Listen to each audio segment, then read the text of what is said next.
Olá, eu sou Sérgio Sena, da Sena Electronics. Olá, eu sou o David Martins, do David Martins Engineering, e bem-vindos a mais um podcast do Podcast Eletrónica Portugal. Desta vez estamos aqui, portanto, no 13º episódio. Já deixámos a dúzia era baratinho, ficou lá para trás. E agora vamos... Bem, Sena, agora vamos em direção ao quê? Ao 0F. Será este o 0F? 0F, faltam 3 semanas para o 0F. Vamos caminhando para lá. E vamos... Isto depois...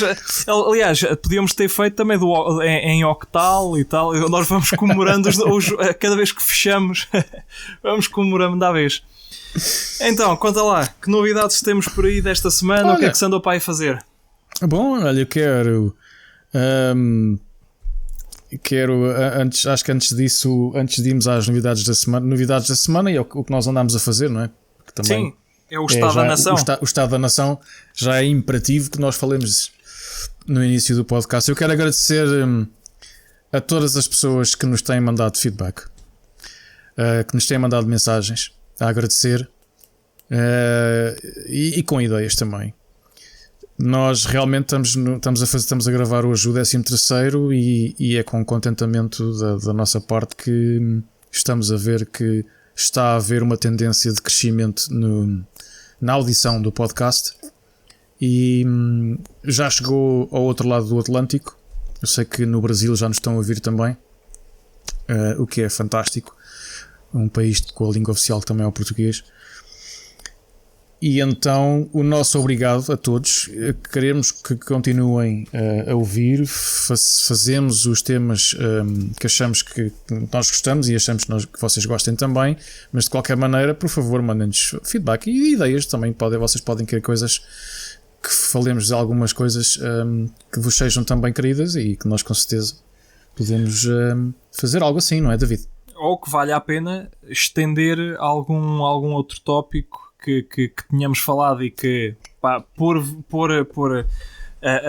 cumprir o prazo, porque senão não paramos de gravar. Para cumprir o prazo isto tem que ficar um pouco mais condensado e se porventura houver sugestão de explorar mais algum outro tema, por que não? E podemos fazer uma versão, aliás, podemos ter um episódio especial mais dedicado a qualquer outro tema. Como já aconteceu no último, em que não era suposto ser uma coisa de mecânica e tivemos ali e andámos ali à luta mais com mecânica, mas pronto, pode haver mais algum interesse em de certa forma debater, não é bem um debater, mas explorar um tema que já tínhamos falado ou não e fazer um episódio mais em redor disso. Portanto, sim, estejam à vontade. Exato. Que a malta também vai precisando de novos temas. Sim, é sempre bom. Não nos faltam coisas, mas é sempre bom que vocês também que haja uma interação, não é? Nós não temos imagem, isto é como se fosse uma rádio, e uma interação também desse lado também é super interessante. Obrigado por tudo. E há outra coisa importante: se vocês souberem de eventos que se passem, seja em Portugal, seja claramente no país de língua oficial portuguesa, onde haja pessoas interessadas, digam-nos, porque e se for com o devido tempo, sei lá, ou 2 semanas, 1 mês, nós falamos aqui e assim tem mais abrangência, porque já temos um número considerável de pessoas a ouvir. Portanto, não se esqueçam, estamos à vossa disposição. Sim, senhor, muito bem. E posto isto, vais tu ou vou eu primeiro? Isto para essa atualização do Diário da República, portanto, posto isto e dado que o segmento se chama Estado da Nação, faz sentido termos uma espécie de Diário da República. Mas sim, avança. Avanço eu, pronto. Avanças então, olha, esta semana o que é que tivemos por aí aqui de novidades do meu lado?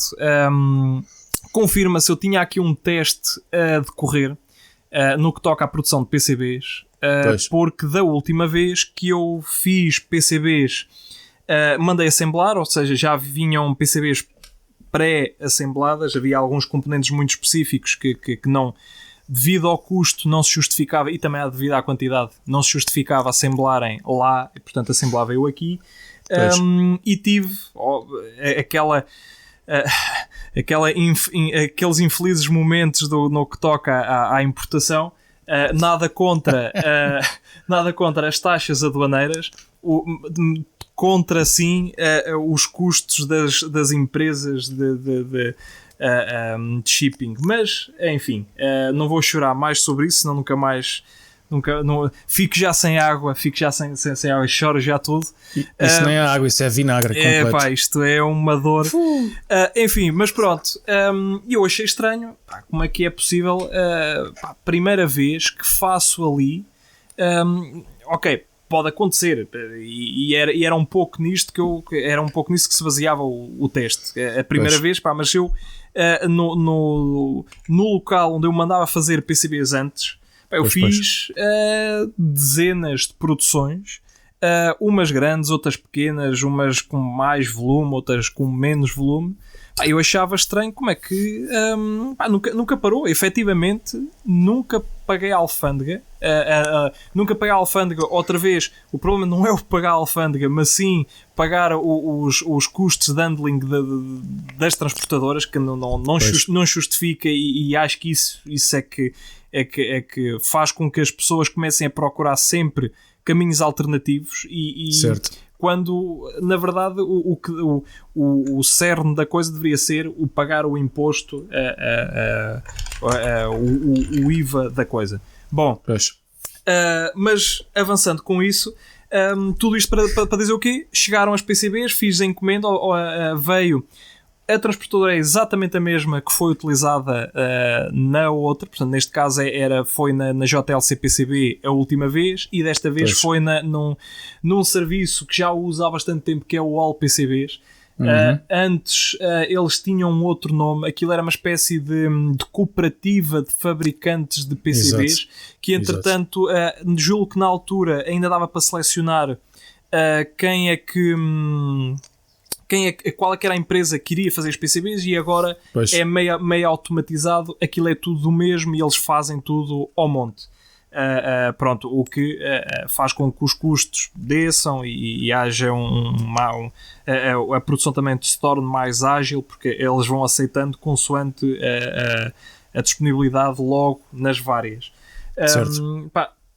É uma admiração que eu não consigo explicar, não consigo. Eu fico verdadeiramente admirado, porque compro, pago, chega em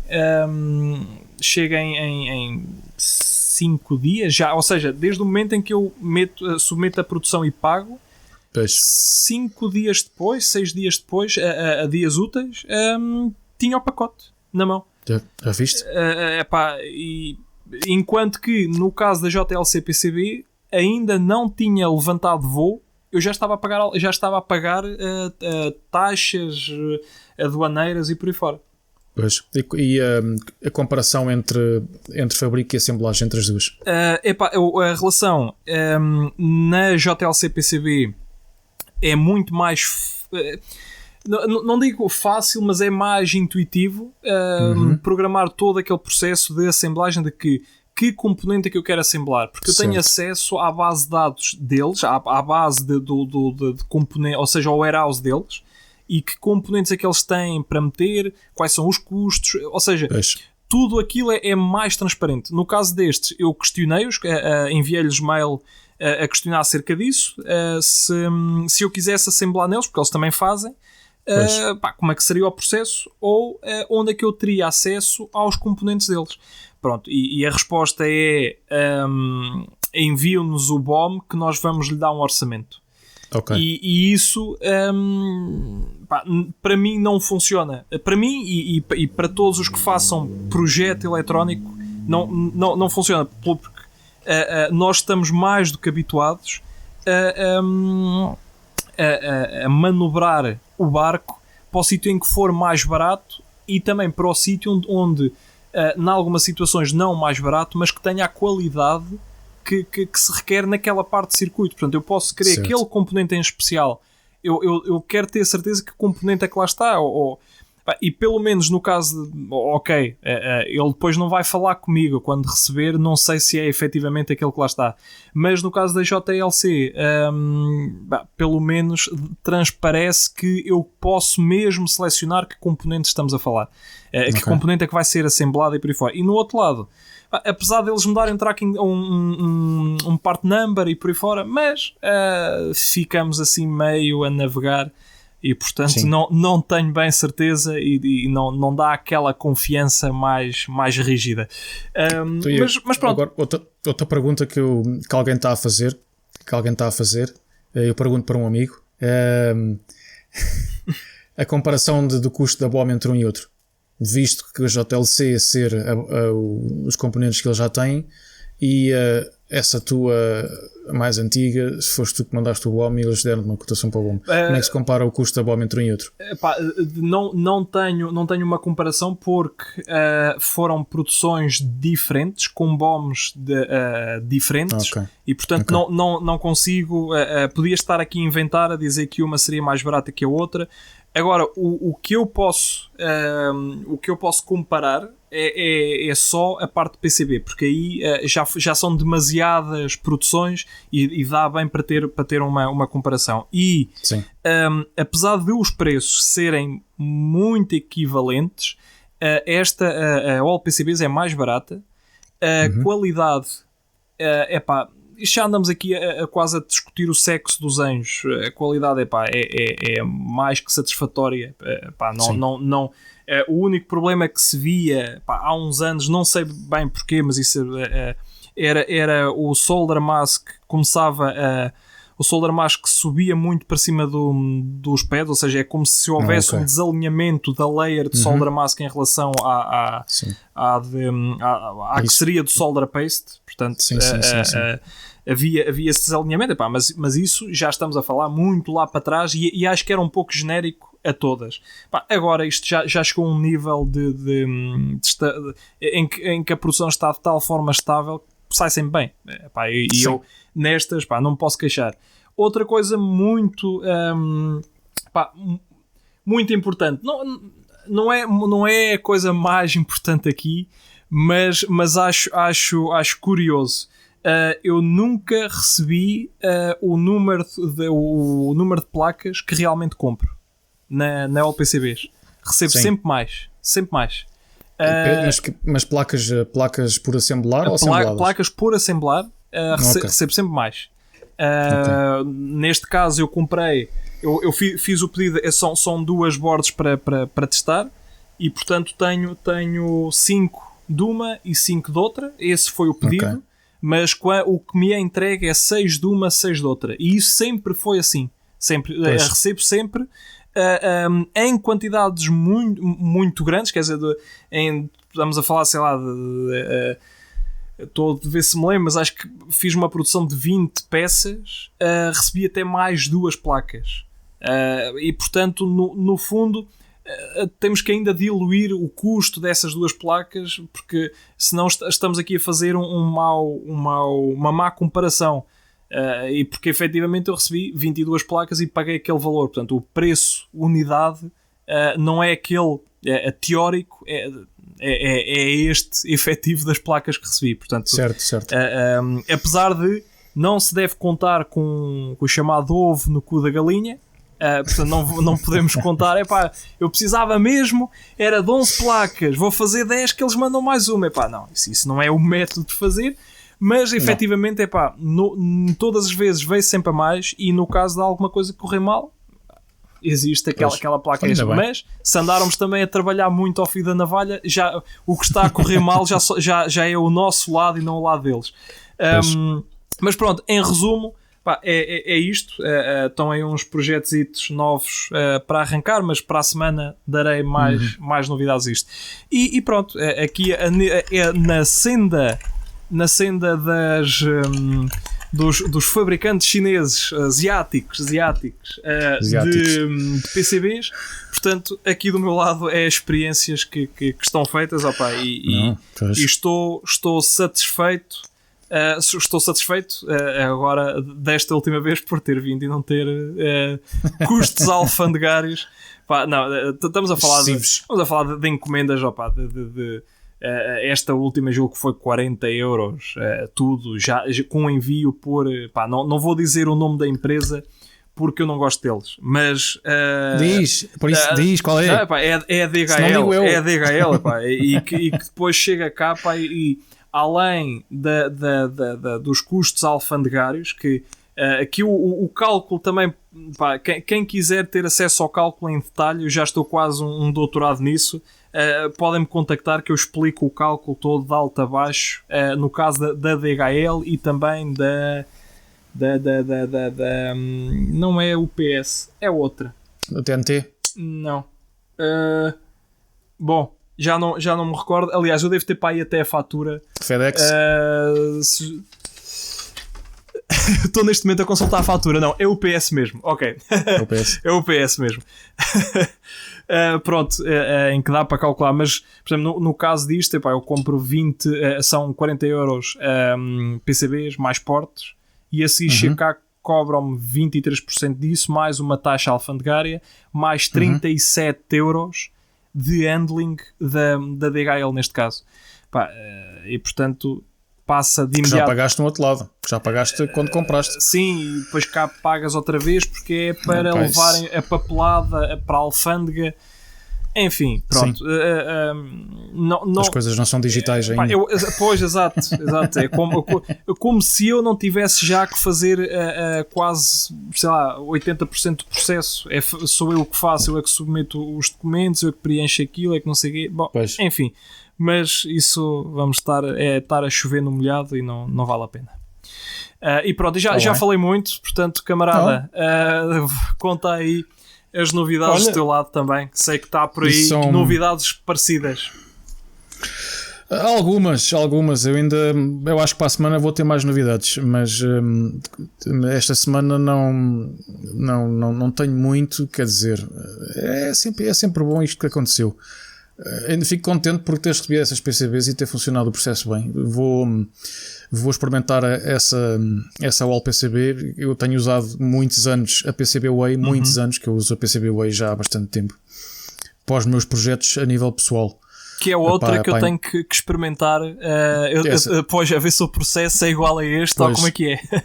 Pois, a JLC realmente o interface é muito bom e eles dão-te logo o valor do BOM, os custos todos, pronto, fazes tudo ali. A PCB Way é como a Old PCB.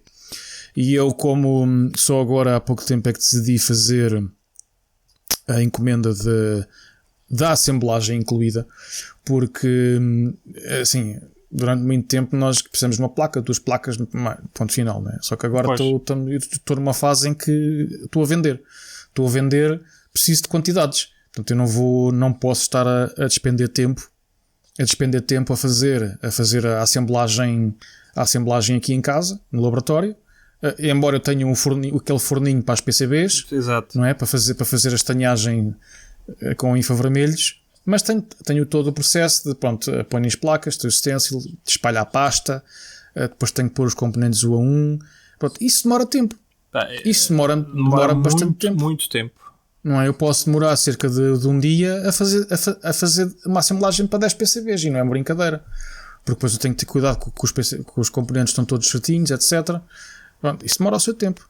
Um dia é capaz de estou a exagerar, mas pronto, para fazer tudo do princípio ao fim, escolher os componentes, bases de dados e para tudo como deve ser, e até testar as PCBs um dia inteiro. Sim, depende da complexidade e de quantos componentes leva e tudo mais, mas sim, não me espanta muito um dia para fazer numa board média, passar um dia a montar 10 destas, lá se passa. Pronto, e então, quer dizer, eu na por cima que sou um esquisito em termos de circuitos, gosto de ter tudo protegido e bem desacoplado aqui, portanto são muitos passivos, muitos passivos e muitos discretos que estão lá porque eu acho que têm que estar, porque assim está melhor. Portanto, é assim, eu estive a fazer contas e foi isso que me levou o mês passado, há 2 meses, a fazer o primeiro teste de comprar uma assemblagem juntamente com a PCB. E eu tenho-te a dizer, não vale a pena eu estar a gastar tempo aqui com a assemblagem, a não ser que seja uma primeira série para testar as águas. Sim. E então aí faço aqui a cena para ver se está tudo ok como eu quero, porque eu próprio na assemblagem posso ver que há algum problema que tem que ser mudado para uma segunda, para uma segunda volta. Portanto, fico contente pelas tuas experiências e eu continuei a fazê-las porque acho que vamos ter aí novidades. Olha, esta semana o que é que aconteceu? Eu na semana passada tinha dito que tinha redescoberto os problemas, não é? Pois. E o problema estava entre a cadeira e o teclado.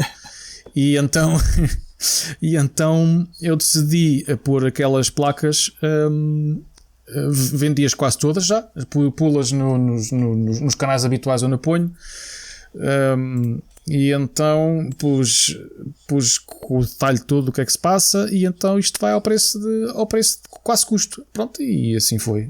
Eu não preciso daquelas placas para nada, portanto, ao preço de custo elas saem. Aquilo também para pisa-papel é fraco, porque ela é muito levinho. Não dá. Nem pisa-papel, nem para entalar a porta. Portanto, não dá para uma coisa nem para outra. Dá para o que ela foi feita e funciona bem. E já tive feedback. Vê lá tu. A primeira placa saiu a semana passada. A semana passada, exatamente. Já tive feedback das primeiras pessoas que receberam. Uma cá no Reino Unido, outra em Espanha, outra no Canadá. Está tudo contente, estão todos contentes, é uma maravilha. E eu, assim é que é bom, clientes satisfeitos é o que nós queremos. Exatamente. É? Clientes satisfeitos trazem outros clientes. Olha, só acrescentar aqui uma pequena coisa. Estavas a falar que elas já foram enviadas e por aí fora. Eu no outro dia estive a fazer contas à quantidade de pacotes que eu tenho a circular, ou seja, que estão no ar. Eles saíram de Lisboa, supostamente, deram saída internacional de Lisboa, e não chegaram a lado nenhum no espaço de um mês. E portanto há aviões com depósitos muito grandes, ou deve ser como aqueles caças americanos que abastecem no ar, porque os pacotes ficaram lá em cima, ou então foram abduzidos por seres extraterrestres. E agora, como a alfândega a bordo das naves extraterrestres não funciona da mesma forma, eles usam sistemas de encriptação ligeiramente diferentes, toda a gente sabe. E agora aquilo está assim meio perdido. E efetivamente é isso. Eu tenho aqui um molho de documentos de registro, e passei-os todos a pente fino, a ver quais é que já tinham entregues, quais é que ainda não tinham sido entregues. E tenho alguns 7 que ainda estão no ar. Ok. Estão no ar ou estão. Isso podem não estar a ser atualizados no sistema. Depois tenho alguns que foram enviados para o Brasil. Brasil e Estados Unidos. Os mais críticos. Tenho Brasil, Estados Unidos, um para o Japão e outro para a Austrália. Ou seja, exato, um Austrália, Japão, e o resto é distribuído por Estados Unidos e Brasil. Pois aquilo é uma sorte. Eu mandei um para o Brasil, em 4 dias chegou lá. No entanto, está outro colega lá à espera, já desde 14 de Abril. Portanto, estamos já passou bastante tempo. Estamos a 20 e tal de junho, e portanto nada feito, não há update. Os CTTs não descartam um bocado. Conclusão, vou ter que acionar lá as garantias deles para ser ressarcido o valor, mas como aquilo não tem seguro, estamos a falar de valores baixos e de pacotes pequenos, quer dizer, não pensei que fosse necessário fazer seguro daquilo. O que é certo é que, efetivamente as coisas não são entregues e o valor máximo a que eu poderei ser ressarcido não cobre a despesa, ou seja, não cobre o valor real do equipamento que está dentro desses pacotes. Pois. é um problema. Pois, isso realmente eu também tenho essa situação para alguns pacotes que têm saído. Eu todas as semanas de que saio, mando vários pacotes e é um misto entre Reino Unido, Europa e América do Norte. Sim, a Europa vai funcionando. A Europa, sim. Europa... A questão é que muitas das vezes, e acontece frequentemente, o site de tracking diz uma coisa e eu estou ali às vezes vários dias à espera. Ou seja, já chegou ao país, isto é entregue pelo menos mais 2 ou 3 dias úteis não, 2 dias, 3 de trabalho e pronto, e o site é atualizado. Mas não, eu acabo por receber uma comunicação do cliente a dizer chegou, com feedback que chegou, e eu vou lá ao site e ainda está para entrega, ou seja, isto acontece frequentemente e por causa disto eu já não dou muita atenção. Eu só dou atenção quando o cliente me escreve a perguntar onde é que anda o pacote.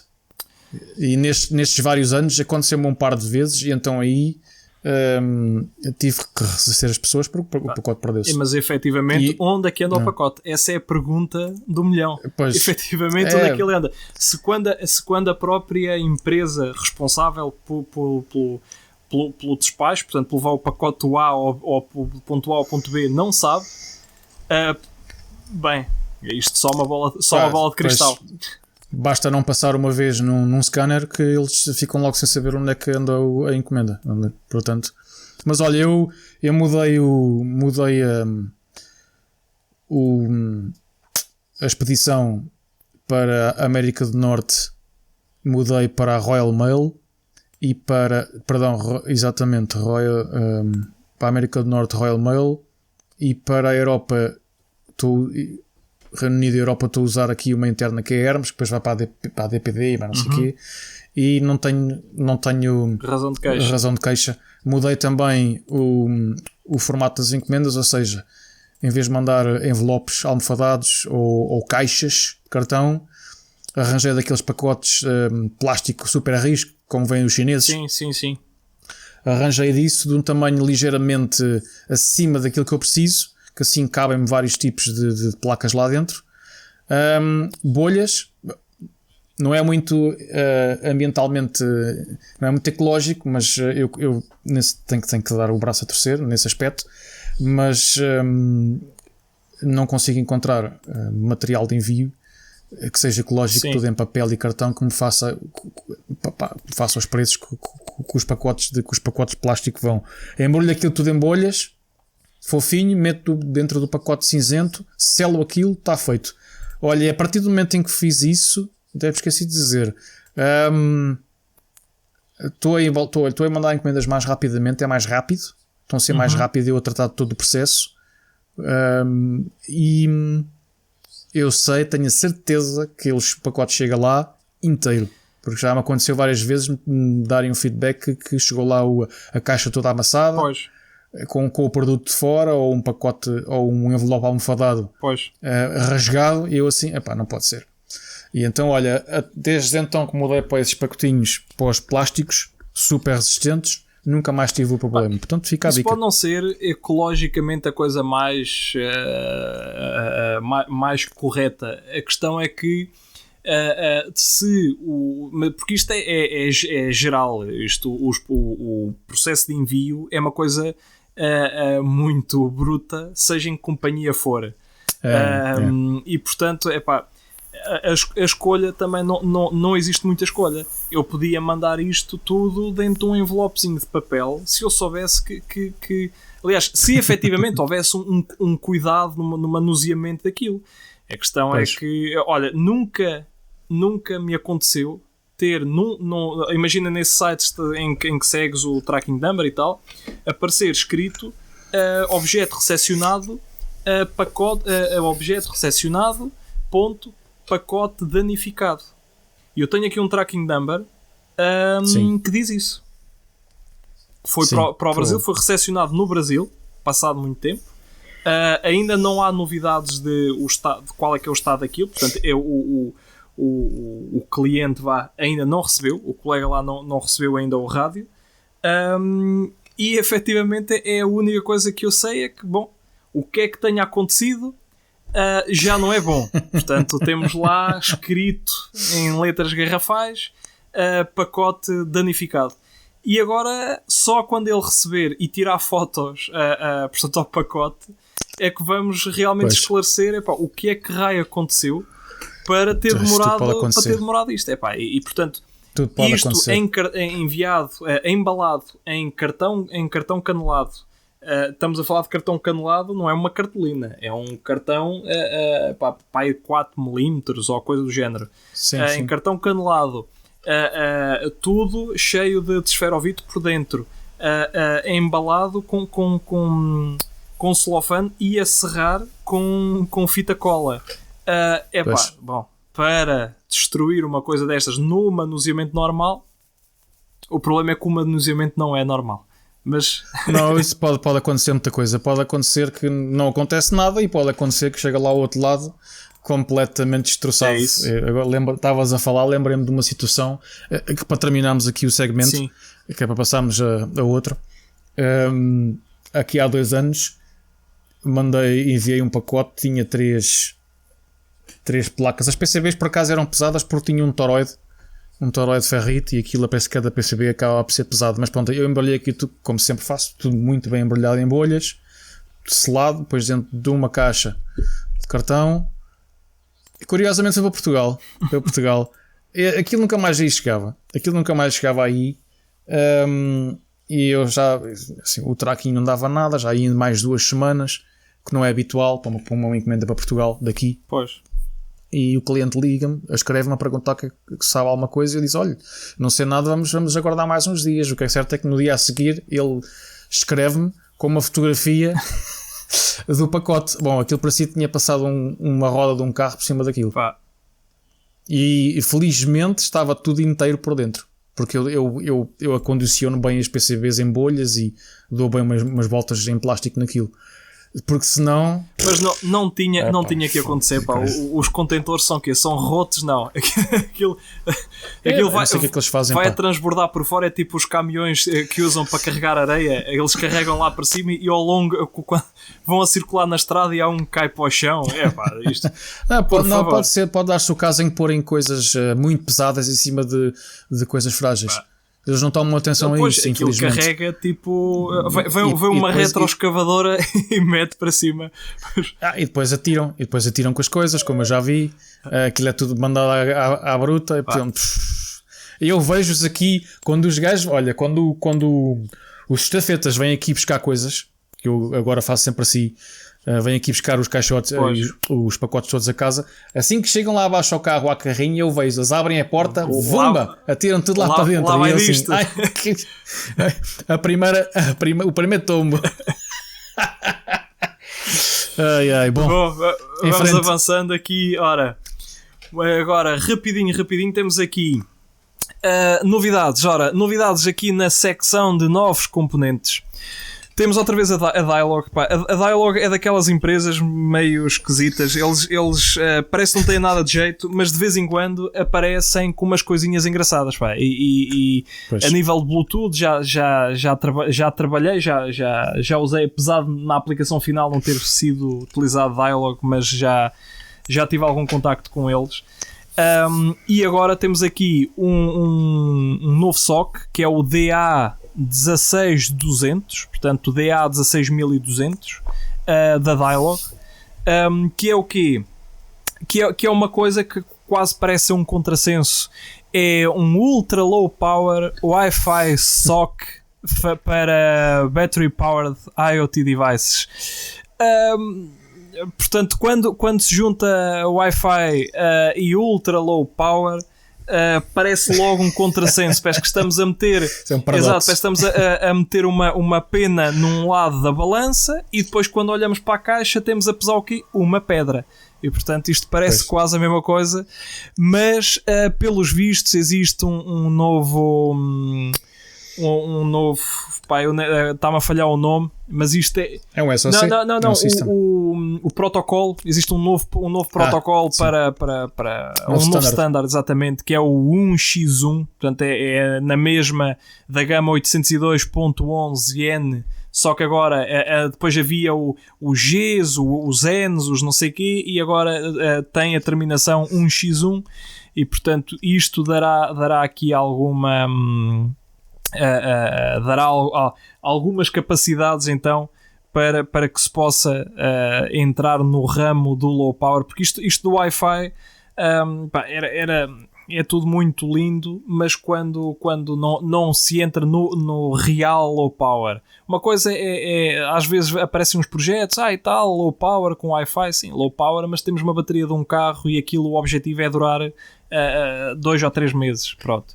Outra coisa é quando vamos mesmo para a gama do low power, quando se quer consumos médios na ordem do até uma dezena de micros. E aí sim, aí temos que trabalhar as coisas como deve ser. E aqui, neste caso, temos uma pequena máquina, portanto, lá está, tem um Cortex M4 que é mais ou menos comum a todos os SoCs que têm rádio. No caso do Bluetooth, aquilo é quase tudo Cortex M4. Aqui o Wi-Fi, Cortex M4 também. E pronto, é uma pequena máquina, vale a pena o consumo, vale a pena a consulta para quem está interessado em entrar no ramo do Wi-Fi, especialmente do low power Wi-Fi. Vale a pena consultar. Eu não encontrei especificamente grandes valores de consumo, mas também isto, mesmo que eu procurasse, não ia ter nada em concreto, porque isto entra muitas coisas e os fabricantes são especialistas em dar com uma mão e tirar com a outra, meio que tirar com a outra. Ok, nós temos aqui algo mega low power e não sei o quê, 4 micros, certo, 4 micros, mas depois quando na verdade se está a fazer a aplicação, esses 4 micros não são 4 micros, esses 4 micros é num ponto muito especial, muito específico para aquela aplicação, para aquilo tudo, e para uma aplicação normal tem que se ter mais outro periférico qualquer a trabalhar, e aí nesse caso já dispara, já não são 4 micros, já são 100, e depois e vai subindo por aí fora. E portanto, estas coisas nunca é só ir lá ao datasheet e ver uma tabela, porque é sempre um pouco mais do que isso. E portanto não tenho aqui dados concretos para dizer, mas é a primeira vez que vejo um SoC que reúne na mesma frase ultra low power Wi-Fi SoC. Portanto, ultra low power e Wi-Fi SoC, bom, mas vale bem a pena vale bem a pena a consulta para quem se estiverem interessados. Isto já tem alguns periféricos muito bons para se fazer uns wearables já bastante completos, com I2S. Eu estou aqui a ver I2S, SD hosts e por aí fora. Bom, já dá para fazer muita coisinha, e pronto, vale bem a pena a consulta. Volto a dizer, é o DA16200 da Dialog, e nós pomos lá na parte dos links, no documento, exatamente. No documento dos links, sim. Exatamente. E agora, senhor Senna, o que é que temos aí no que toca aos DCs? Isto é uma área que eu gosto bastante, que é energia e potência, e eu quando vi este componente da minha querida Analog Devices, que eu adoro esta companhia, é Analog Devices, Linear Tech, Intersil, tudo o que é tudo o que é ovelhas negras, eu gosto destes fabricantes. Portanto, ora bem, eles têm um componente novo. Realmente tu disseste que é um DC-DC, mas assim, o que não falta no mercado é Switch Mode Power Supply Controllers, chips DC-DC. Bom, isso é verdade, não há, felizmente não há falta desse tipo de componentes hoje em dia. Há de tudo e para todos os gostos, preços, feitios, tamanhos, exato, aquilo é à tudo, vontadinha. há tudo.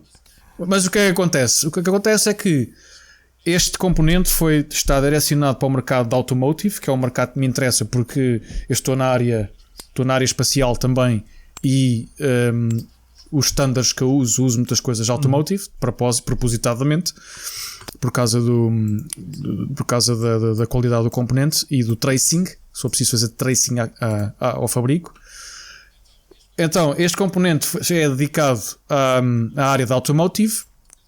E é um chip, é um monolítico, e por monolítico o que é que se quer dizer? É um chip que tem toda a regulação e o transistor de potência, o FET de potência. Não é que isso já não exista, ok? Mas estamos a falar de 5 amperes. 5 amperes com um transistor interno. Ou seja, 5 amperes não é brincadeira. É muita energia, é muito calor. Para um chip estamos a falar de corrente de saída 5 amperes. Estamos a falar de corrente de saída. Ou seja, a corrente de comutação, não é? Porque normalmente eles são caracterizados assim: é um buck converter qualquer para um IOUT ou seja, tem capacidade de um IOUT de 1 ampere, por exemplo, mas a corrente de comutação é maior. É sempre. E portanto é preciso considerar isso. Lá está a passar ainda bem mais. Não é brincadeira, sim. Por causa está aí um bom componente. Sim, é isso. E depois as perdas pela resistência interna, calor, etc. Bom, eu gostei muito deste chip por várias razões. Primeiro, porque é um monolítico. Não é questão de ser monolítico. É esta potência toda num encapsulamento só. Está na área da automotive. E pode ser ligado diretamente à bateria, ou seja, isto tem uma tensão máxima de entrada dos 42 ou 48, já não estou bem certo, mas pronto, 42 volts. Isso é ótimo para industrial também. É ótimo para também industrial. E tem outra coisa que onde eles se baseiam, que é o facto de cumprir os standards de emissão de EMI. Pois. Porquê? Eles resolveram fazer um chip de maneira diferente, ou seja, em que a maior parte dos chips de DC-DC que nós agora temos anda à volta de 1 mega e meio. É raro os que vão aos 2 mega de computação ou mais alta, é muito raro. E para automotive tem que todas as fontes de alimentação que estejam a comutar abaixo de 1.8 megas, todas têm que estar super filtradas, porque todas as espúrias, tudo o que é lixeirada, tem que ser tudo filtrado, porque tem que passar nos standards na certificação. Até 1.8 mega. Pois. A partir dos 2 megas já não é necessário este tipo de cuidado. E então o componente acaba por ser mais fácil de ser usado e pronto, isso não tem que passar essa certificação, melhor ainda. Isto porquê? Porque abaixo de 1.8 megas tem as bandas de rádio da AM, que sim, ainda há quem usa AM no carro e gosta de ouvir o AM sem estar a ouvir lá aqueles apitos das fontes comutadas. Portanto, tem que passar na certificação dentro daqueles limites pré-dimensionados. Pronto. Este chip, lá está, eu falei em 2 megas, faz a oscilação a 2 megas, faz o switching a 2 megas, logo é mais pequeno, o chip é mais pequeno, os indutores são mais pequenos, os condensadores são mais pequenos e há menos condensadores porque não há tanta necessidade, tanta filtragem. Portanto, os milímetros quadrados de área na PCB estão muito mais reduzidos. E aqui na página mais abaixo vocês têm um exemplo. Aliás, aqui as PCBs também estão enormes, podiam fazer isto um bocadinho mais apertado, mas pronto, sim. Isto é para o exemplo. Isto porque lá está, nós aprendemos isto muito cedo quando estamos a aprender eletrónica. Quanto mais alta a frequência, mais pequeno é o componente, e neste caso é verdade. Tem outra coisa boa, é que para passar na certificação, porque há outras certificações, este chip faz Spectrum. E ao fazer 2 megas menos qualquer coisa, evita que haja espúrias muito acentuadas e harmónicas muito acentuadas no espectro. O que vai acontecer que a certificação mais facilmente é passada e logo também que os componentes também sejam acabem por ser mais pequenos e mais baratos. Portanto, eu estou a gostar bastante deste chip, já tenho uma aplicação para ele. Vou experimentar ver como é que isto funciona. Não pelos 42 volts, mas principalmente por ser pequeno, por ter esta situação do spread spectrum. E por ter esta 5 volts 5 amperes, isto é fantástico. Depois no artigo mostra também medições no espectro, em frequência do 0 aos 30 e do 0 a 1 mega, e mostra aqui que certamente passa isso tudo, e mostra também a eficiência. Ora, isto a partir de 1 mA de saída, a eficiência está acima dos 85% e a eficiência ideal acima dos 90% está a partir de 1 A, entre 1 e 3 amperes temos uma eficiência acima de 90%, o que para este tipo de componente, para esta potência exatamente, é muito bom. É muito bom. O artigo está muito bem escrito, está completo, não fosse analógico, claro, obviamente que isto é publicidade para eles, mas o artigo está muito bem escrito, está bem documentado. Isto é quase um white paper, e vamos deixar o link também lá no documento dos links. E o que é que tu tens a acrescentar, David? Só adicionar aí uma coisinha, lá está, porque quem nos ouve, temos uma audiência um pouco dispersa, ou seja, temos alguns estudantes, aliás, bastantes estudantes a ouvir, ouvir o podcast também, e há algumas afirmações aí tuas que talvez para eles não façam muito sentido. Não é muito sentido, ou pelo menos tenho alguma dificuldade a perceber no imediato, porque é que quando aumentamos a frequência de switching, tudo o resto baixa. Portanto, precisamos de um indutor mais pequeno, precisamos de menos condensadores, precisamos, ou seja, tudo isso encurta bastante, e também, por norma, é acompanhado de uma subida de eficiência. Exato. E isso tudo justifica-se de forma muito, muito simples e com alguma ilustração, que é se um reservatório de água tiver o mesmo caudal de saída sempre, e portanto o reservatório de água será o nosso regulador, o caudal de saída é a nossa tensão de saída normal, com uma corrente constante de saída, se nós formos abastecendo esse depósito com um baldinho, um balde de água a cada segundo, nós precisamos de um buffer de saída muito maior. Portanto, neste caso o condensador de saída tem que ser muito maior para que a flutuação naquele caudalzinho que sai seja muito baixa. Se conseguirmos meter um balde a cada milissegundo, bem, esse buffer de saída não precisa ser tão grande, porque nós estamos sempre a garantir que há água ali, e há em abundância. E portanto podemos encurtar tudo isso. Portanto, isto assim de uma forma muito, muito abonecada, é uma analogia que pode ser pensada. Portanto, se conseguimos colocar energia no final do regulador com uma frequência muito alta, ou seja, conseguimos lá colocar com uma cadência muito elevada, o condensador não precisa de ser muito grande, porque entre o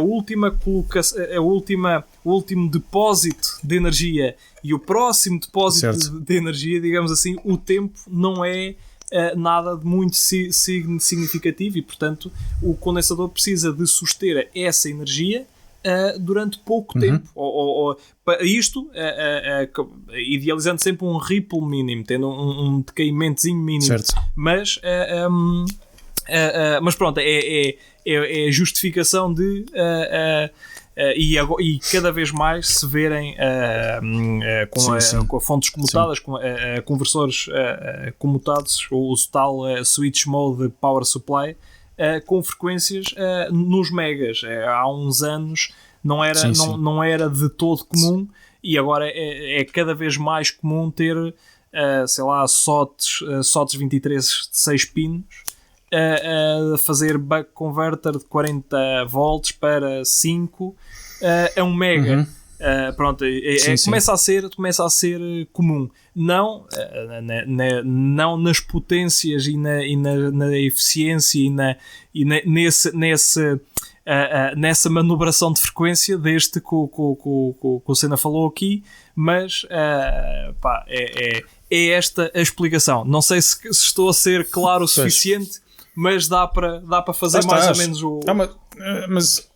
Mas eu já agora acrescento uma coisa. Tu falaste nos condensadores e já agora que estamos na parte da teoria, eu aproveito. O indutor também é muito importante. O indutor é parte da fonte deste. Isto é um buck, ou seja, é um step down, é uma tensão de maior para menor. O indutor aqui é muito importante. E vocês a fazerem, quem daí desse lado, quem gosta de fazer as contas e quem gosta de fazer o cálculo do circuito, vai ver que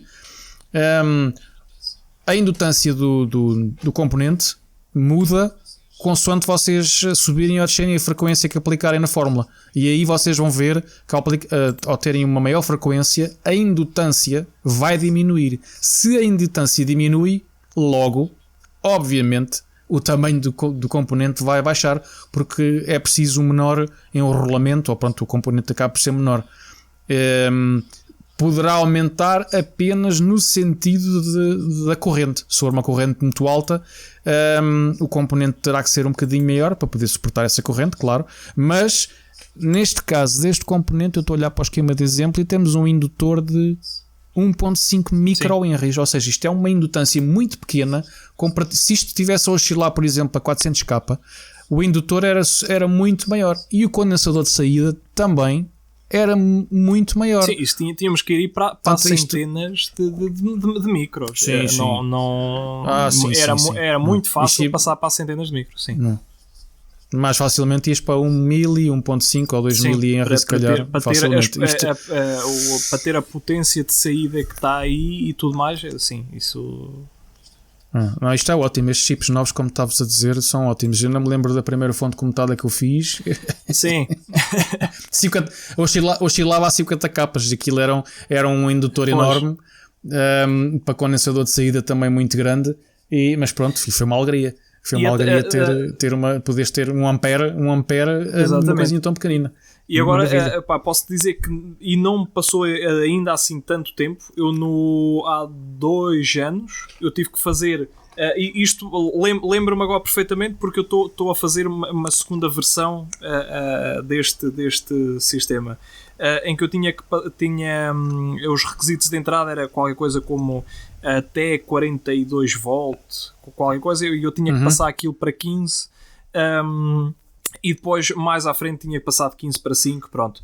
Mas o conversor que estava a usar na altura, e portanto, claro que já deveria de haver outro tipo, mas os preços não eram agradáveis, certamente, porque senão não ia usar aquele bacamarte. Mas na altura estávamos a falar de qualquer coisa como 150 capas, ou coisa, isto para manter um preço baixo. Estamos a falar de frequência de comutação de 150 capas para aí, e o indutor era um bacamarte, aquilo era uma coisa, mas o custo total deveria compensar, porque senão na altura não o teria feito. E agora estou a fazer a segunda versão daquilo, e daí eu estar a falar pouco do tal SOT 23 de 6 pinos, que posso até dizer que no caso da Alpha e Omega Semiconductor, aquilo é um A ou Z, a referência agora não tenho de cabeça, mas sim, é um SOT 23 para um IOUT de 600 mAh, que é mais do que suficiente. Eu gasto lá que é 50 ou coisa do género, e já estamos a falar de frequências de 1 mega, o que reduz o meu indutor para cerca de 10 micros ou uma coisa do género, feitas as contas, e o 10 micros é escolhido não por ser o mínimo, mas por ser o que temos em Rio, portanto o que dá para exato, o que há em stock. E já é uma diferença olhando para o que foi feito e para este. é uma diferença em libertação de espaço, já é uma coisa brutal, fica lá um cantinho daquilo. E portanto, com o aparecimento disto, baixa o preço. Aliás, com a propagação disto, baixa o preço. Começa a ser cada vez mais usado, há dinheiro para se investigar outro tipo de montagens e por aí fora, os fabricantes começam a meter outras soluções no mercado, e é assim desde sempre, desde que, pelo menos, e é só o que eu conheço, pelo menos desde que se entrou na era do transistor, que é assim. E portanto isto está sempre numa evolução contínua. É verdade. Pois é. Esta semana não temos nada no segmento da indústria, não nos apareceu nenhuma notícia. Quer dizer, vão aparecendo notícias, mas algo assim que achemos que seja de louvar. Esta semana não apareceu nada, portanto passamos para o segmento dos eventos, workshops, webinars e etc. Vai haver, deixem-me só abrir o link, desculpem lá, está aqui isto em direto. Rádio em direto é assim. Vai haver, promovido pela EBV, que é uma empresa de notícias, etc. É uma empresa da Avnet, a maior parte para fazer publicidade. Vai haver uma feira virtual dedicada à energia e à potência. E o tema para este ano é eficiência de designs usando transistores de SiC e GaN, ou seja, de silicon carbide e gallium nitride. Já falámos destes transistores aqui nas semanas passadas e, curiosamente, vai haver uma feira só sobre isso dedicada a este evento. São 2 dias. Há várias apresentações nos 2 dias, há bastantes apresentações nos 2 dias dos fabricantes de semicondutores, claro, a mostrarem componentes, mas pelo menos a darem exemplos de coisas que podem ser feitas ou que estão a ser feitas. Isto vai ser no dia 24, 25 de junho. Até quarta, quinta-feira desta semana. É esta semana que vem, portanto nós deixamos o link lá no documento para quem quiser inscrever e participar em algum dos eventos. Não precisam estar em todos, a inscrição pergunta quais é que vocês querem e pronto, eu já me inscrevi para alguns. Se eu conseguir estar presente online, farei depois uma breve descrição daquilo que ouvi, mas fica aqui a dica. Portanto, 24, 25 esta semana, feira virtual dedicada à energia e potência e com designs de transistores SiC e GaN, promovida pela EBV. Sim, senhor. E é já quarta e quinta-feira, portanto até vale a pena. Por causa, estava aqui a ver se teria mas isto deverá ser o dia todo. Tem aqui no final. Ok, tem aqui EBV, Broadcom, ON, ST, Xilinx, Toshiba, Microchip. Isto tem para aqui Maxim, Anex. Ok, sim senhor. Infineon, ST, estão todos aqui. Todos os que fazem silício com SiC e GaN estão todos aqui. Sim senhor. É só escolher, são muitas apresentações, escolher o que mais interessa. À vontade do freguês. Tá bem. Pronto, olha, por esta semana não sei se tens mais alguma coisa a acrescentar. Os agradecimentos que normalmente ficam para o final já foram feitos no início. Fizemos no início. Não sei se queres completar por mais alguma coisa. Da minha parte está tudo para esta semana. Pronto, da minha parte também não tenho mais a acrescentar. Mais uma vez agradeço vocês estarem aqui, é por vocês que nós estamos aqui também, embora isto seja algo que nós gostemos de fazer, mas vocês também desse lado nos dão força e acredito que isto vai crescendo pouco a pouco para uma comunidade e mais à frente acho que vamos fazer umas coisas engraçadas porque temos aí uns planos interessantes para o futuro. Da minha parte é tudo. David, tenha uma boa semana. Vocês aí desse lado tenham uma boa semana e cá nos encontramos. Mais uma semaninha. Está feito. Um grande abraço para todos. Forcinha. Boa semana de trabalho. Tchau. Boa semana. Tchau.